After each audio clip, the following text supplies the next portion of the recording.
Resultado da quina, concurso 5718, de hoje, terça-feira, 30 de novembro de 2021. A quina está acumulada e paga prêmio estimado em 24 milhões de reais.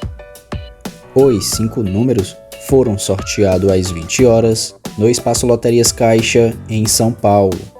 Agora vamos ao resultado da quina, mas antes, fortaleça o canal deixando o seu joinha, se inscrevendo e ativando o sininho de notificações.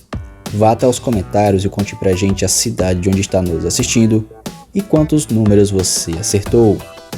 Boa sorte a todos e vamos ao resultado da quina, concurso 5718.